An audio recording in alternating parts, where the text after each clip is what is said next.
रुकिए। एक पल के लिए अपनी सारी व्यस्तताओं को किनारे रख दीजिए।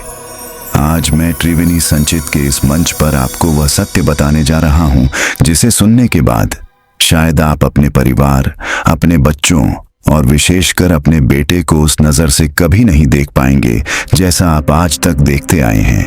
हम सब एक ही दौड़ में शामिल हैं, वंश को आगे बढ़ाना। हम चाहते हैं कि हमारे घर में एक बेटा हो जो हमारा नाम रोशन करे, जो बुढ़ापे में हमारी लाठी बने और जो हमारी मृत्यु के बाद हमारा तर्पण करे। लेकिन क्या आपने कभी सोचा है कि जिस पुत्र के लिए आप इतनी मन्नतें मांगते हैं, उस शब्द का जन्म कहाँ से हुआ? शिव पुराण और लिंग पुराण के वे गुप्त अध्याय जो हजारों वर्षों से केवल उच्च कोटि के साधकों तक सीमित थे, आज वे चिल्ला चिल्लाकर एक कड़वा सच बोल रहे हैं। क्या आप जानते हैं कि शास्त्रों में बेटे को नरक का द्वारपाल क्यों कहा गया है? क्या यह संभव है कि जिस बच्चे को आप अपनी जान से ज्यादा प्यार करते हैं, वह पिछले जन्म में आपका सबसे बड़ा दुश्मन रहा हो और इस जन्म में वह सिर्फ अपना बदला लेने आया हो? आज हम उन रहस्यों की गहराइयों में उतरेंगे जहां कर्मों का हिसाब किताब होता है। इस वीडियो को अंत तक देखिएगा, क्योंकि इसके अंत में जो सत्य उजागर होगा वह आपके रोंगटे खड़े कर देगा। सबसे पहले हमें उस शब्द को समझना होगा जिसे हम बड़े गर्व से इस्तेमाल करते हैं, पुत्र। शिव पुराण के नैमिषारण्य खंड में ऋषियों ने सूत जी से एक प्रश्न पूछा था, हे महर्षि, संसार में हर मनुष्य पुत्र की कामना क्यों करता है? क्या पुत्र के बिना मुक्ति संभव नहीं है? तब महर्षि ने वह बात कही जिसने स्वर्ग से लेकर पाताल तक को हिला दिया। उन्होंने कहा कि ब्रह्मांड में एक अत्यंत भीषण और भयानक नरक है जिसका नाम है पुं। यह कोई साधारण नरक नहीं है। यह वह स्थान है जहां उन आत्माओं को रखा जाता है जिन्होंने अपने जीवन में केवल संचय किया, केवल स्वार्थ जिया और धर्म का कोई कार्य नहीं किया। पुं नरक की यातनाएं इतनी खौफनाक हैं कि वहां की हवा भी तेजाब की तरह खाल को जला देती है। शास्त्र कहते हैं, पुन्नाम्नो नरकात् त्रायते इति पुत्रः, अर्थात जो अपने पिता को पुं नाम के नरक से बचा ले वही पुत्र है। इसका सीधा और डरावना अर्थ यह है कि हर पिता जो इस संसार में मोह माया में लिपटा है, वह स्वाभाविक रूप से पुं नरक की ओर बढ़ रहा है। बेटे का जन्म ही इस बात का संकेत है कि पिता के कर्मों में इतनी कमी रह गई है कि उसे बचाने के लिए एक दूसरी आत्मा की आवश्यकता पड़ रही है। जरा सोचिए, जिसे हम अपनी उपलब्धि समझते हैं वह असल में हमारे आध्यात्मिक पतन का बीमा है। अगर आप खुद इतने पवित्र होते कि सीधे मोक्ष पा लेते, तो आपको पुत्र की आवश्यकता ही क्यों पड़ती? पुत्र का होना इस बात का प्रमाण है कि आपके पिछले जन्मों के खाते अभी भी अधूरे हैं। अब हम उस विषय पर आते हैं जो आपके घर की शांति या क्लेश का मुख्य कारण है।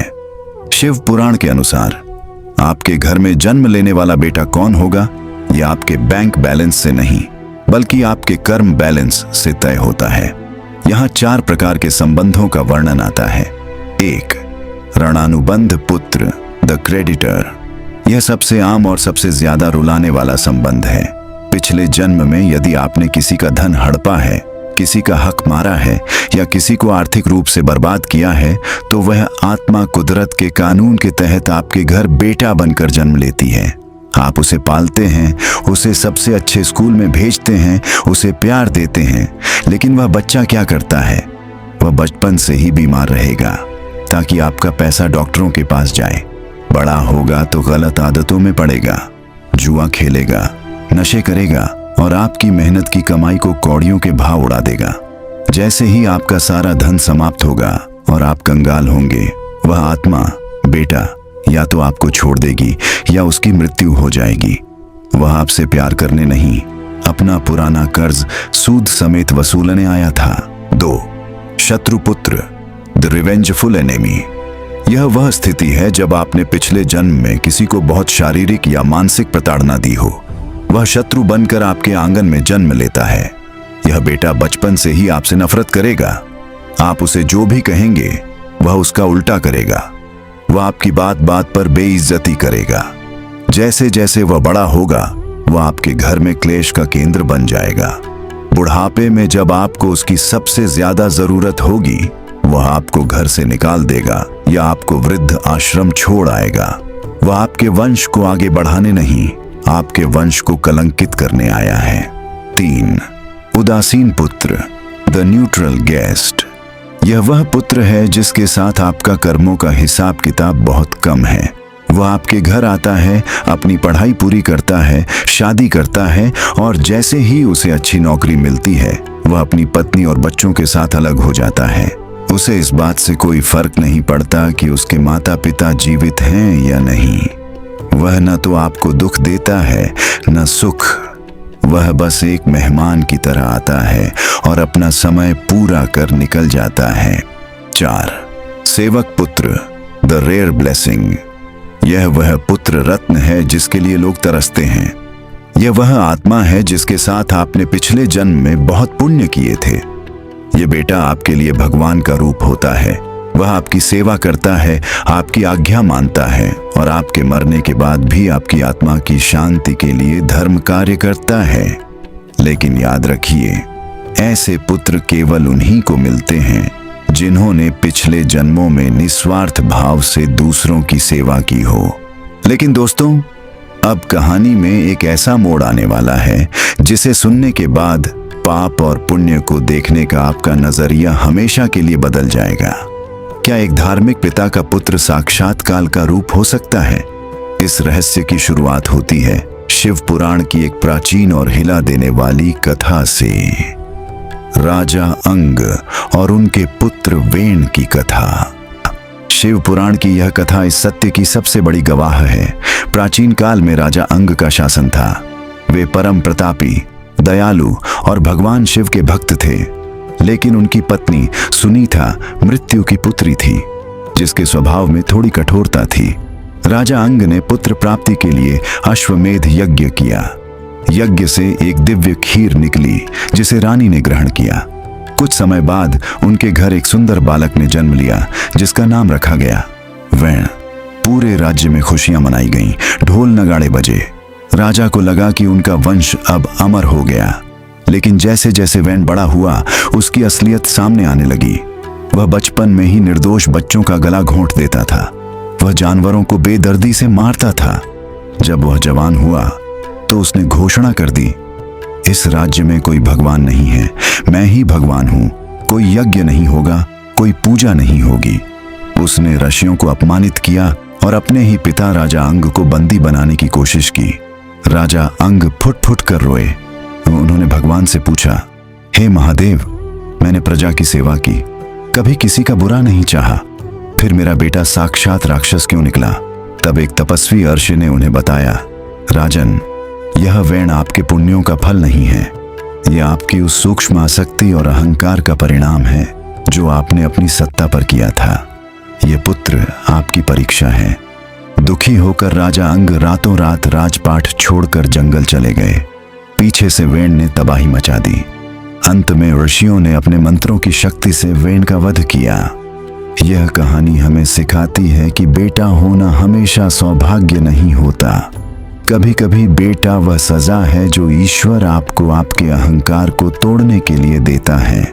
लेकिन क्या यह सिर्फ एक पौराणिक कथा है या इसके पीछे कोई गहरा विज्ञान छिपा है? चलिए उठाते हैं इस रहस्य से पर्दा। आज का विज्ञान इसे जेनेटिक्स कहता है। वह कहता है कि माता पिता के गुण बच्चे में आते हैं, लेकिन शिव पुराण कहता है कि शरीर के गुण तो पिता के हो सकते हैं, पर आत्मा का स्वभाव उसके अपने पिछले जन्मों के कर्मों का होता है। जरा सोचिए, एक ही माता पिता के दो बेटे बिल्कुल अलग क्यों होते हैं? एक राम जैसा और दूसरा रावण जैसा। क्यों? क्योंकि वे दोनों अलग अलग यात्राओं से आए हैं। शिव पुराण में एक और गहरा सत्य बताया गया है। जब एक पिता अपने बेटे की सफलता पर बहुत ज्यादा घमंड करता है तो वह अनजाने में अपने पुण्यों का क्षय कर रहा होता है, और जब एक पिता अपने बेटे के दुखों या कुकर्मों के कारण अपमानित होता है तो वह अपने पुराने पापों को जला रहा होता है। यहाँ एक और डरावना रहस्य है, पुनर्जन्म का चक्र। शिव पुराण कहता है कि कई बार वह व्यक्ति जिसे आपने पिछले जन्म में बहुत प्यार दिया था लेकिन वह उसे लौटा नहीं पाया, वह इस जन्म में आपका बेटा बनकर आता है ताकि वह आपका कर्ज उतार सके। और कभी कभी आपकी अपनी माँ या आपके अपने पिता ही दोबारा आपके घर बेटे के रूप में जन्म लेते हैं, क्योंकि उनका मोह आपसे खत्म नहीं हुआ था। तो क्या इसका मतलब यह है कि हम बेटों से नफरत करें या पुत्र की कामना छोड़ दें? बिल्कुल नहीं। शिव पुराण का उद्देश्य आपको डराना नहीं, बल्कि आपको जागृत करना है। भगवान शिव कहते हैं कि जो पिता अपने बेटे को केवल अपना मानता है वह मोह के जाल में फंसकर नरक का भागी बनता है। लेकिन जो पिता यह समझता है कि यह बालक एक स्वतंत्र आत्मा है जो अपने कर्मों का हिसाब करने मेरे घर आई है, वह मुक्त हो जाता है।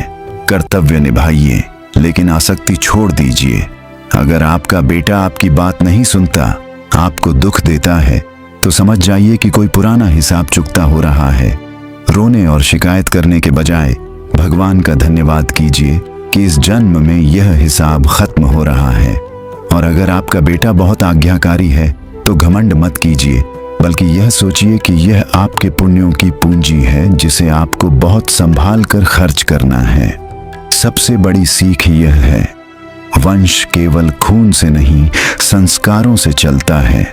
जिस घर में बेटियों का अपमान होता है और बेटों को सिर पर चढ़ाया जाता है, उस घर की नींव पूर्ण नरक की जमीन पर टिकी होती है।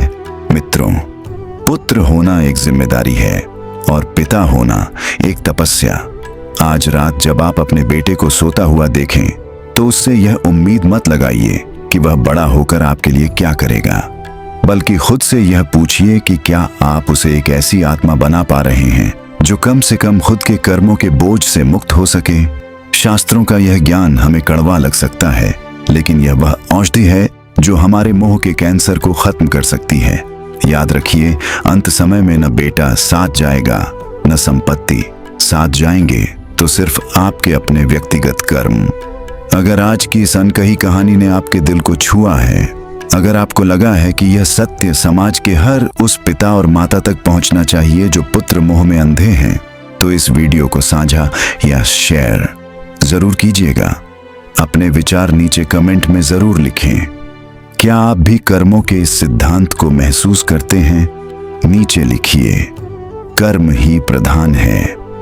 त्रिवेणी संचित के इस परिवार से जुड़ने के लिए आपका हृदय से धन्यवाद। महादेव आप सबका कल्याण करें और आपके घरों को संस्कारों के प्रकाश से भर दें।